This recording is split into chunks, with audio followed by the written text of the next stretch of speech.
So we've just finished Q3. We're now into Q4 of 2025. I don't know about you guys, but I feel like this year, I don't know if the years are going faster and faster and faster, but I feel like this year has flown by. And I said at the start of this year that I would do a quarterly update every single quarter to let you know where we are with the product, what we're changing, what we're building. So far, I've stuck to my word, and this is the update for Q3. Now, my summary, my feeling on what the movement of the Giig platform in Q3 is that we've added a lot of stuff that I think fundamentally improves the experience of the system. It's almost stuff that you could argue we should have had previously, and we've now added in, that make the navigation and the day-to-day usage of the system that much better. Like, we've got a long list of features that we want to tick off that I would say are headline features. They are things that are going to move the product forward and that are really going to save you a lot of time. And in Q4, which I can talk about in a little bit, like at the end of this video, we've got some plans for some really exciting things that I think are really going to push the product forward in Q4. But Q3 was almost like a little bit of a stabilization of what we've got and little things that we've missed. Because where we're a small business, where we are a startup ourselves, we're building as quickly as we can, and we want to get as many features out as we can every single quarter. But you guys raised with us fundamental things that we think we'd missed. There'd been questions around navigating the platform in a certain way, certain pipelines, abilities to be able to search in a certain way. And we thought that this quarter we would spend the time bringing all those things in so that it gives us a better foundation of a platform. So there's lots of different features that have been added in this quarter that fall under specific categories. So the first thing is almost like pipelines. So we've made some improvements there. The second thing is searching. And then the third thing is navigation. So I'm going to run through the kind of changes we made that improve the pipelines, the search, and the navigation.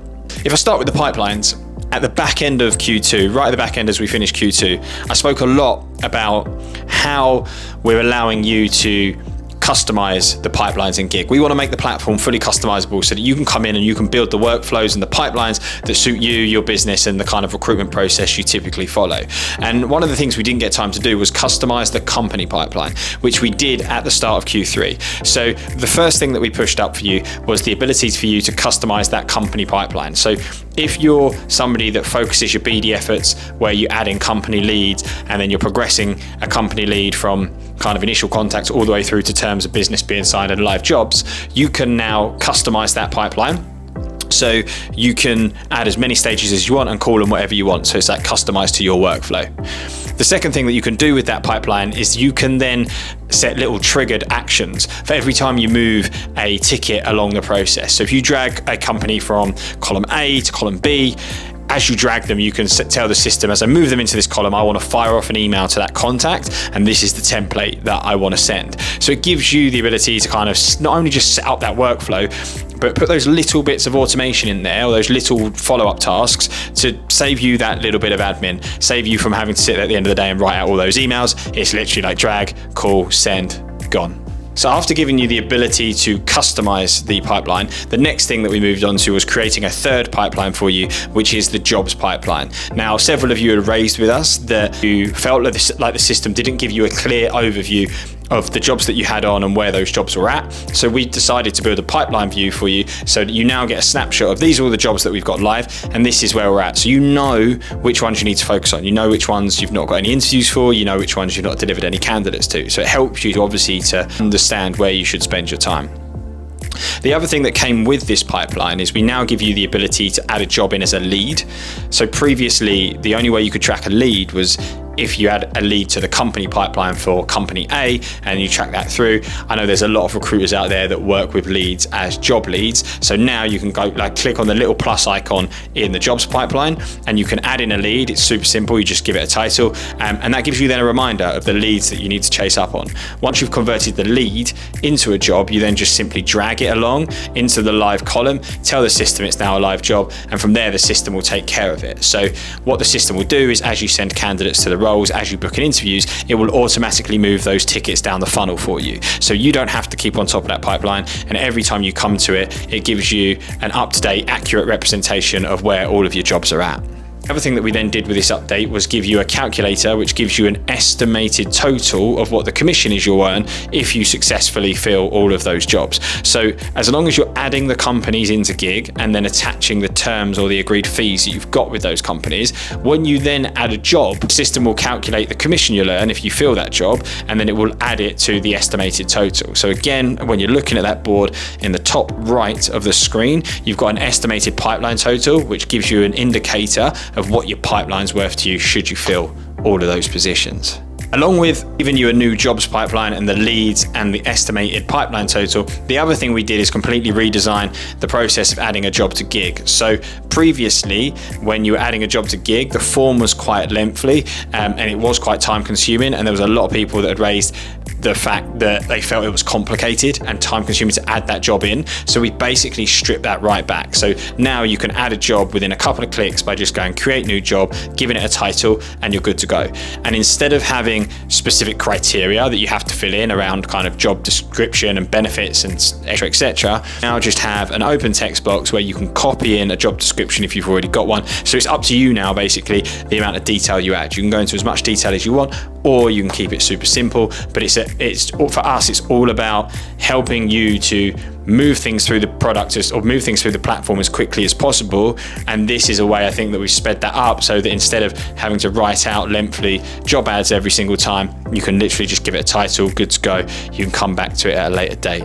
So after we'd completed the pipeline, that customization of the pipelines, and then all the work around the jobs pipeline, we moved on to looking at the search, because our advanced search was like a basic query builder where you could enter in keywords that you were looking for if you were doing a candidate or a contact search, and then you could create a basic Boolean using ands, ors, and nots to give you a search that would obviously then pull you up a set of results. Now, since we first built that search, there's been a few changes that have been made in the platform that we wanted to include into the advanced search. So the first one of those was tags. I think it was last quarter that we created the ability for you to be able to add custom tags, so your own tagging structure with your own subcategories in there.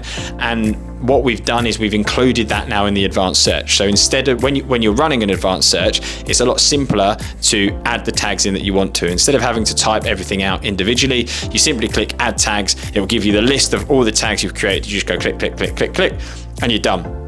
It will then chuck those into the query builder for you, which again speeds things up and also hopefully reduces the chance of error, because you now don't have to type everything out. So if you've got like long-winded keywords you're looking for, instead of typing it out each time and leaving yourself open to the odd spelling mistake, you just click the tag you want and away you go. Third option that we put into the advanced search is the ability for you to create your own Boolean and add it straight into the Boolean box that we now have. So again, some people felt like our query builder was restrictive in the way that it worked, didn't allow you to search exactly the way you wanted to. So we've now basically created an open Boolean box where you can simply go, this is my Boolean string that I want to search my database for. You chuck it in, you hit search, and you're good to go. So the other little feature that kind of came in and around this was the ability to then mass tag things as well. So we're trying to allow you to move through the platform as quickly as you can, get stuff done as quickly as possible. And one of the things that people kept raising was it would be great if we had the ability to be able to mass tag data. So as you're putting data into the system, if you know that you want to tag that data in a specific way, instead of going through it all one by one, you simply select all, edit tags, and you can add tags to things en masse. So we kind of chucked that one in there with that sprint as well, which again I think makes it like that little bit easier for you to be able to navigate and start tagging up your data in the system. So all of those bits and pieces kind of ran us through the first 2 months of Q3, and then we were coming into the back end of Q3. We had ideas for multiple features that we wanted to try and get done in the final month of the quarter. And one of the things that we said we'd do is change the way the screens work on the system. And we were like, oh, this will be a small change to change the screens from how they operate today to like a new way. Ended up being a much, much bigger job than we thought it was going to be. But in the long run, I think it is going to be better. Now, this is a feature that you probably maybe wouldn't notice if you were using the system, but the way that our screens used to work is when you opened a candidate record, the screen was actually a drop down. So it dropped down from the top of like your display screen. And as that candidate screen dropped down and you then had all the candidate details, it took away your access to the menus. So people start to realize actually like I lose my navigation when every time I look at a record, which then makes it annoying because you have to click out each time and then click to where you want to go. So instead of having pop-ups or drop-downs, we now just have normal screens in the back of the browser. So every time you open a candidate or a contact record, instead of losing all your navigation, your advanced search, quick search, your settings, everything still stays. So it's easier for you to be able to go click, click, click and navigate around. It also means that you can use the back arrow in your browser to go back to the previous place that you were before. Like before this, people used to get confused and be like, the back button doesn't work in Giig. And the reason that the back button didn't work is because it wasn't actually a screen, it was a pop-up. But now that we've built it so that the candidate and the contacts, the companies and the jobs are all screens, you can flick backwards and forwards on your browser, making it much easier to be able to navigate around the system, again, making it hopefully that little bit slicker. And then the final thing that we did, which again was a request by quite a few people, was we've created a recently viewed option as well. So you've got kind of like three main buttons on the top left of the Giig platform. You've got the home dashboard, the search icon, and you've now got the recently viewed. And all that does is basically give you keep a track record of everything that you've been looking at. So if you're flying around the system at 1,000,000 miles an hour and then you think, oh God, who was that candidate that I called 5-10 minutes ago? You can go into the recently viewed screen, that will slide out and you can see your kind of last 50 candidates, contacts, companies, jobs that you've looked at. So it's easy for you to quickly navigate back to kind of where you were previously, which again ties in with this whole theme of just trying to make the platform that a little bit slicker and fundamentally easier for you to navigate around. So that's where we're at with Q3, and probably to people on the outside, it may feel like there's not huge movements there, but I really hope for those of you that have been using the system a while, you can see that we're trying to focus on getting the core fundamentals right, making the system really easy for you to navigate and get around. And I think that obviously then sets us up to keep moving forward and pushing the product in the best direction that we can. So we're now coming into Q4. So next time I do one of these, it'll be it'll be 2026. So next time I do one of these, it'll be in the new year in 2026. And we've got like 3 big things that we're hoping to tick off in this final quarter of the year.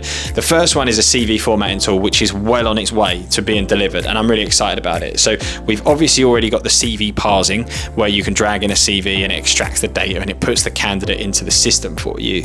But this is going to then also create a formatted CV for you. So you'll be able to go into your settings, set up what you want your CV to look like. So put all your branding on there, tell the system kind of what you want to feature on the CV and what you don't. And then every time you drag in a CV into the platform, as well as pulling the CV in, extracting the details, creating the candidate record, it's also going to generate you a formatted CV.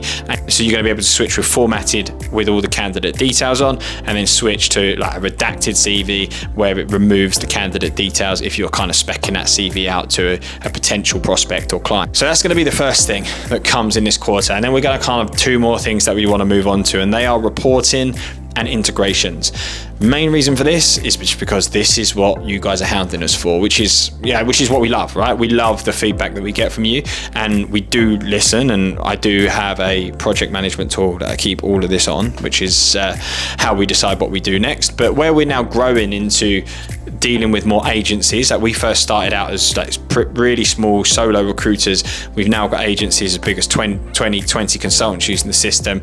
One of the big improvements that they've been asking for is the ability to be able to report on everybody's activity.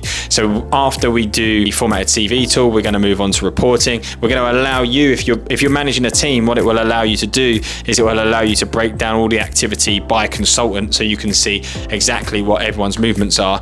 And then after that, we're going to go on to integrations, because obviously in the rec tech space, there's lots of tools out there that you guys are using. Some of the big ones that we get requested are things like AI note takers, VoIP systems, sequencing tools, data enrichment tools. Like, there's lots of products that people often ask, do you integrate with this? Do you integrate with that? And the answer is always, unfortunately, no. So by the end of the year, if we can box all of that off, I'll be chuffed to bits, basically. I'm hoping that we'll get all of that done in this quarter. If not, maybe integrations might fall into the new year, because reporting is going to be such a big feature for us to get stuck into. These things can sometimes take longer than we expect, but on the whole, if we can get all that done, I'll be really chuffed with I'll be really chuffed with the progress that we've made this year, and then we kick into 2026, and hopefully we grow again and continue to improve like the functionality of the platform next year, so that it's all about kind of automation, sequencing, that kind of stuff that's really going to save you a lot of time. Weird to sit here and think I'm talking about 2026, or next time I do one of these is 2026, but yeah, this year on the whole, it feels like it's been busy.